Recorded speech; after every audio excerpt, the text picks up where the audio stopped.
Hello student, आज हम discuss करेंगे जनरल इंजीनियरिंग सब्जेक्ट का topic AC fundamental.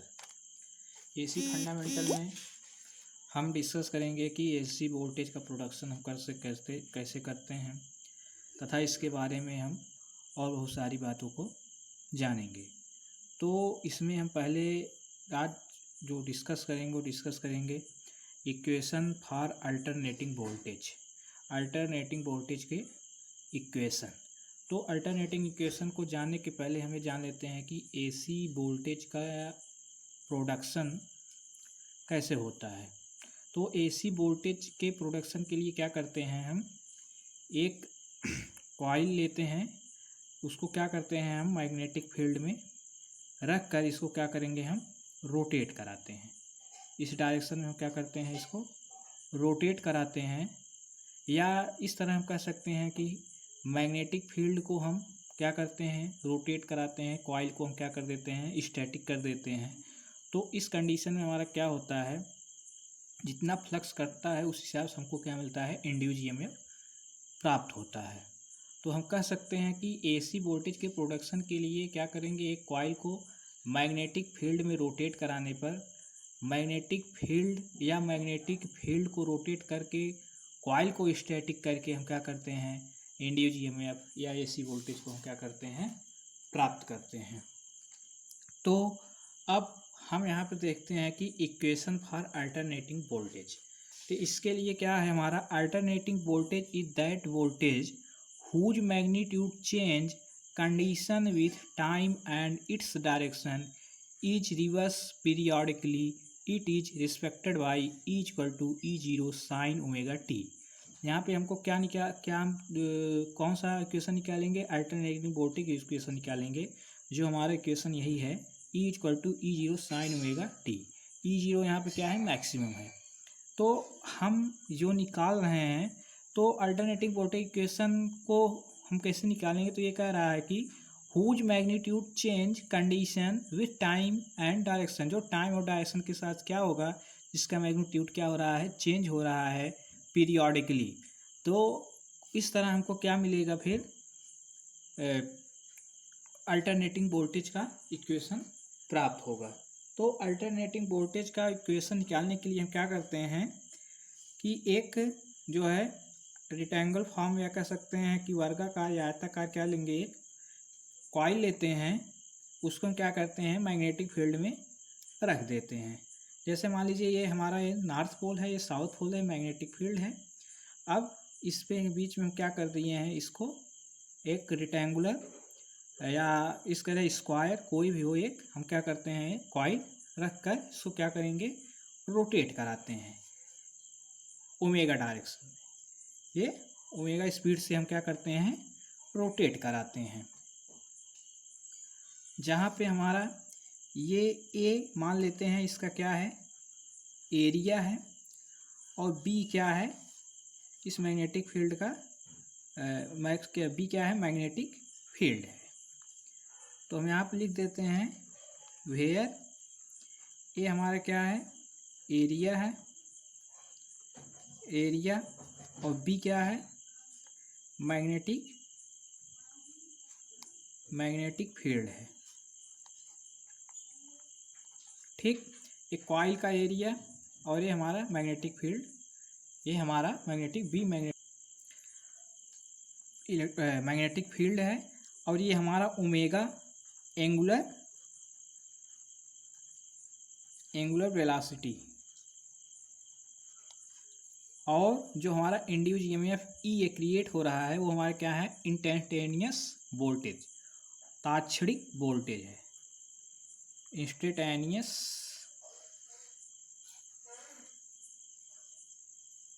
Voltage,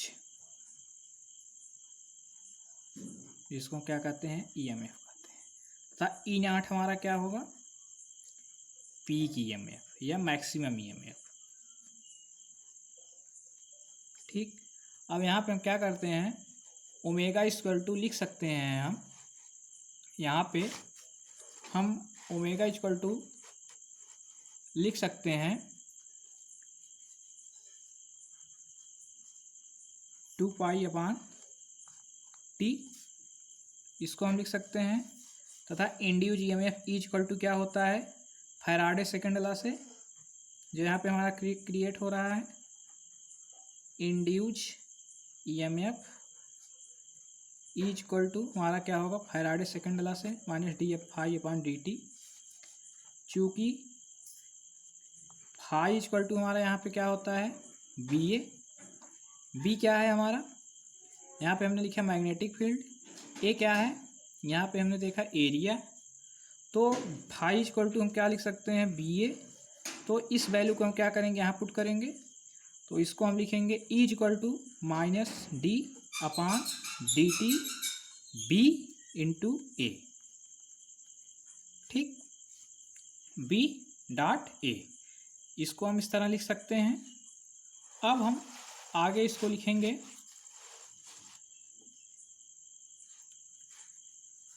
E is equal to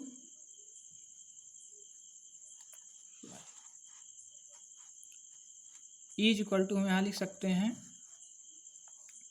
minus D upon D T. अब ये हमारा बी, यहाँ पे देखते हैं, ये हमारा क्या है, बी डॉट ए है। तो जब बी डॉट ए है तो हम इसको क्या लिख सकते हैं, बी ए कॉस थीटा। तो यहाँ हम लिख सकते हैं इसको E equal to minus D upon D T B A cos theta. इसको हम इस तरह लिख सकते हैं। तथा इसको आगे हम लिखेंगे, यहाँ थीटा हमारा क्या है, थीटा हमारा है एंगल बिटवीन बी और ए। एंगल बी और ए के बीच का क्या है, एंगल है, बी एंड ए। चूंकि ओमेगा इक्वल टू क्या लिख सकते हैं हम, थीटा अपॉन टी, या theta equal to omega t लिख सकते हैं हम। इसको हम लिख सकते हैं। तो ई इक्वल टू हमारा क्या होगा, यहाँ से ई इक्वल टू, अब हम माइनस बी ए कॉमन ले रहे हैं, minus A B A common ले रहे हैं, D upon D T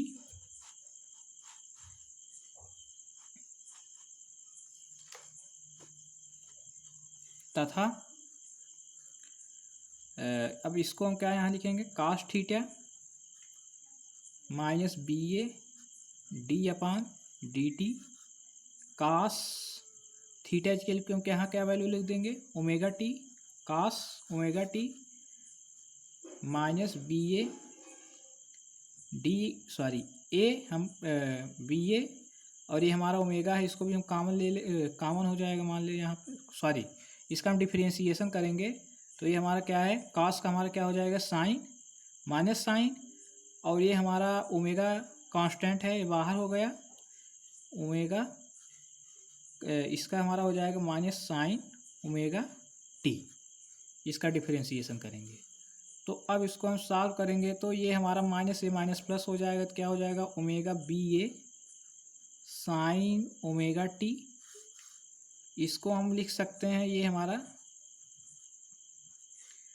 E equal to लिख सकते हो इसको हम, इस पूरी वैल्यू को हम क्या लिख सकते हैं, ई जीरो लिख दे रहे हैं, साइन ओमेगा टी। ये हमारा क्या आ गया, अल्टरनेटिंग वोल्टेज इक्वेशन आ गया, इक्वेशन फॉर अल्टरनेटिंग वोल्टेज। अब यहाँ पे हमारा ई एम क्या है, मैक्सिमम इंड्यूस ईएमएफ है, या मैक्सिमम पीक वोल्टेज हम कह सकते हैं। तो यहाँ पे हम लिख सकते हैं where E naught equal to omega B. इसको हम इस तरह लिख सकते हैं। तथा अब हम आगे देखते हैं, यहाँ पे इक्वेशन फॉर अल्टरनेटिंग करंट। जैसे अभी हमने इक्वेशन ऑफ अल्टरनेटिंग वोल्टेज का निकाला, उसी तरह इक्वेशन ऑफ अल्टरनेटिंग करंट का निकालेंगे। उसके लिए हम यहाँ पे देखते हैं, देखो अल्टरनेटिंग करंट क्या होगा? Alternating current is that current, वह करंट है हुज मैग्नीट्यूड चेंज, जिसका मैग्नीट्यूड चेंज होता है continuously with time, its direct, its reverse periodically, it is replaced by I equal to I zero sine omega t. तो अब हम यहाँ पे क्या करते हैं, जो हमारा ये वैल्यू हमको पता है, जो हमारा अल्टरनेटिंग वोल्टेज का इक्वेशन है, उस इक्वेशन को हम लिखते हैं यहाँ पहले। we know that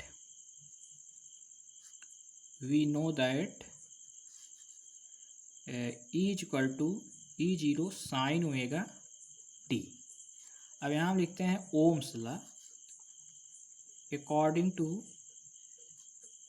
ohms law या अप्लाई टू ओम्स लॉ, तो हम यहाँ अप्लाई करेंगे तो ये हमारा हो जाएगा जैसे V upon R equal to I या V equal to I R, ये हमारा क्या है, ओम्स लॉ है। तो हम यहाँ पे लिख सकते हैं, यहाँ पे R का हम क्या करेंगे, दोनों साइड में R का हम डिवीजन कर देंगे, तो ये हो जाएगा E upon R equal to E naught sine omega t upon क्या हो जाएगा R। तो इसको हम आगे सॉल्व करते हैं। यहाँ पे हम इसको सॉल्व करेंगे तो ये हमारा E अपान आर, यहाँ से हम देखते हैं जो हमारा ये E अपान आर है, ये E अपान आर को हम क्या लिख सकते हो, आई, तथा E नॉट अपान आर को हम लिख सकते हो आई नॉट, और क्या लिख सकते हो, साइन ओमेगा टी हमारा बच जाएगा। तो ये हमारा आ गया equation of alternating current, equation of alternating current. तो इस तरह हम क्या करते हैं कि ये इक्वेशन ऑफ अल्टरनेटिंग वोल्टेज और इक्वेशन ऑफ अल्टरनेटिंग करंट का हम निकालते हैं। अब हम देखते हैं डिफरेंस बिटवीन एसी और डीसी। अभी हमने एसी का अल्टरनेटिंग करंट का एसी का जो इक्वेशन वोल्टेज इक्वेशन और करंट इक्वेशन हमने निकाला। अब हमने पिछले क्लास हमने पढ़ चुका है डीसी क्या होता है। अब एसी और डीसी में हमारा डिफरेंस क्या है उसके बारे में पढ़ेंगे। तो ये हमारा पैरामीटर हमने यहाँ पे लिख दिया है, तथा अल्टरनेटिंग करंट और ये क्या है हमारा डायरेक्ट करंट, दोनों में हमने डिफरेंस यहाँ पे हम लिखे हैं। ये हमारा क्या है, पैरामीटर है। पहला पैरामीटर है amount of energy that can be carried. तो अल्टरनेटिंग करंट के लिए क्या होता है, safe to transfer over longer city distance and can provide more power. ठीक है, इसको क्या करते हैं हम बड़े सेफ्टी के साथ क्या करेंगे, लॉन्ग सिटी की में हम क्या करते हैं लंबे डिस्टेंस पे हम इसको भेज सकते हैं। डायरेक्ट करंट क्या होता है, voltage of DC travel very far until in beginning to loss energy. इसमें क्या होता है, इसको हम एनर्जी हो सकता है। अब हम आगे दूसरा पैरामीटर पढ़ते हैं, cause of the direction of flow of electron. Electrons का जो फ्लो का डायरेक्शन है वो क्या होता है, rotating magnet along the wire. ठीक, अब rotating magnet along the wire किस में होता है, अल्टरनेटिंग करंट का। जबकि डायरेक्ट करंट क्या होता है, study magnetic along the wire. और हमारा फ्रिक्वेंसी क्या होता है, फ्रिक्वेंसी जो हमारा ये होता है, the frequency of the alternating current is 50 hertz और 60 hertz depending upon the country. मतलब हमारे यहाँ जो फ्रिक्वेंसी होता है अल्टरनेटिंग करंट का 50 हर्ट्ज से होता है, जबकि हमारा फॉरेन कंट्री जैसे अमेरिका में एक्सेट्रा जो हमारी कंट्री है वहाँ पे हमारा क्या होता है 60 हर्ट्ज होता है। जबकि डायरेक्ट करंट क्या होता है, the frequency of the direct current is 0। जबकि जो फ्रिक्वेंसी होता है हमारा डीसी का वो क्या होता है हमारा, वो 0 होता है। जबकि अल्टरनेटिंग करंट का फ्रिक्वेंसी हमारा क्या होता है 50 हर्ट्ज होता है, 50 हर्ट्ज होता है। डायरेक्शन हम देखते हैं, डायरेक्शन था reverse its direction while flowing in a circuit. और इसका क्या होता है डायरेक्ट करंट का, it flow the direction in it flow in one direction in the circuit. एक सर्किट के एक डायरेक्शन में फ्लो करता है, ये क्या करता है रिवर्स डायरेक्शन। अब करंट हमारा क्या होता है, current parameter it is the current magnitude wiring with time. इसका जो करंट का जो मैग्नीट्यूड है वो क्या करता है, टाइम के साथ क्या करता है, वैरी करता है। जैसे जैसे टाइम परिवर्तित होता है उसी के साथ साथ क्या करता है हमारा करंट वैरी करता है एसी में। जबकि डीसी में क्या होता है, इट इज करंट कांस्टेंट। इसका करंट हमारा क्या होता है ऑलवेज कांस्टेंट होता है। फ्लो ऑफ इलेक्ट्रॉन, अब यहाँ हम देखते हैं flow of electron. Electron keep switching direction forward and backward, ये क्या करता है फॉरवर्ड और बैकवर्ड दोनों डायरेक्शन में। जबकि हमारा डीसी में क्या होता है, electron move statically in the one direction of or forward, यह एक डायरेक्शन में फ्लो करता है, या तो जो कि जिसे हम क्या कर सकते हैं कि केवल ओनली वन फॉरवर्ड डायरेक्शन में। ऑब्टेन फ्रॉम, इसको हम कैसे, एसी करंट को हम कहाँ से प्राप्त करते हैं, एसी करंट को हम एसी जनरेटर या मेंस से प्राप्त करते हैं, जबकि डीसी को हम सेल या बैटरी से प्राप्त करते हैं। आठवां हमारा है पैसिव पैरामीटर। इसमें क्या होता है, पैसिव पैरामीटर हमारा इम्पीडेंस होता है, जिसको हम क्या कहते हैं जेड या प्रतिघात हिंदी में बोलते हैं, और इसमें क्या होता है केवल रजिस्टेंस होता है डीसी में। पावर फैक्टर हमारा जो होता है डीसी एसी में लाइज बिटवीन 0 एंड 1, 0 और 1 के बीच में पाया जाता है, जबकि डीसी में इट इज ऑलवेज 1, ये हमेशा 1 होता है डीसी में। टाइप्स, जो हमारा इसका वेव फॉर्म होता है साइनोसाइडल होता है, ट्रेपोजाइडल होता है, स्क्वायर होता है एसी का, जबकि हमारा जो डीसी है वो प्योर एंड पल्सेटिंग टाइप का हमारा वेव फॉर्म होता है। अब हम देखते हैं इसका सैंपल वेव फॉर्म हमारा किस तरह बनता है। तो इसका सैंपल वेव फॉर्म हमारा इस तरह बनता है कुछ, या इस तरह बनता है, या इस तरह हमारा क्या होता है इसका वेव फॉर्म बनता है। अब हम देखते हैं साइकिल क्या होता है। साइकिल क्या है, one complete set of positive and negative value of an alternating quantity it is known as cycle. मतलब इसका ये हुआ कि एक कंप्लीट साइकिल हमारा क्या होगा, जब ये क्या करेगा पॉजिटिव, ये हमारा पॉजिटिव और डायरेक्ट नेगेटिव वैल्यू को क्या करेगा, ये हमारा एक कंप्लीट करेगा। तो इस पूरे यहाँ से यहाँ तक को हम क्या बोलेंगे, एक साइकिल बोलेंगे। अब फ्रीक्वेंसी किसे कहते हैं, frequency the number of cycle per second is called frequency of AC. मतलब एक साइकिल को एक सेकेंड में जितना साइकिल ये हमारा क्या करता है, साइकिल पर सेकेंड, एक साइकिल पर सेकेंड जितना ये हमारा कंप्लीट करेगा वो हमारा क्या कहलाएगा, फ्रीक्वेंसी कहलाता है। जिसे हम लिख सकते हैं एफ इक्वल टू लिख सकते हैं 1/t, या टी इक्वल टू हम क्या लिखते हैं 1/, एफ टी हमारा क्या है टाइम पीरियड है, एफ क्या है हमारा फ्रीक्वेंसी है, या एफ इक्वल टू लिख सकते हो P/120। एन क्या है हमारा आरपीएम है, और पी क्या है हमारा नंबर ऑफ पोल्स हैं, जो हम अल्टरनेटिव करंट में मैग्नेटिक फील्ड यूज करते हैं, जो वहाँ पे हमारे जो पोल्स होते हैं। अब हमारा टाइम पीरियड क्या होता है, टाइम पीरियड क्या है, the time taken by alternating quantity to complete one cycle is called time period. एक कंप्लीट साइकिल को हमको पूरा करने में जितना टाइम लगता है हमारा क्या कहलाता है, टाइम पीरियड कहलाता है। इसे हम किससे डिनोट करते हैं, टी से। एम्पलीट्यूड क्या होता है, द मैक्सिमम वैल्यू पॉजिटिव और negative of an alternating quantity is known as its amplitude. मतलब जो हमारा मैक्सिमम वैल्यू होता है, जैसे मान लीजिए ये मैक्सिमम वैल्यू, ये हमारे यहाँ से यहाँ तक क्या कहलाएगा हमारा एम्पलीट्यूड, चाहे वो पॉजिटिव हो या निगेटिव हो, तो हमारा क्या कहलाता है एम्पलीट्यूड। तो इस तरह हमने अभी देखा कि हमारा एसी और डीसी में डिफरेंस क्या है, तथा हमने सैंपल वेव फॉर्म देखा। उसके बाद हमने छोटे छोटे टर्म देखा, जो कि हमको लगता है कि आप पिछले क्लास में भी सब कम्प्लीटली पढ़ चुके होंगे कि साइकिल क्या होता है, फ्रीक्वेंसी क्या होता है, टाइम पीरियड क्या होता है, एम्पलीट्यूड क्या होता है। तो अब हम अगले वीडियो में नए टॉपिक के साथ फिर आएंगे।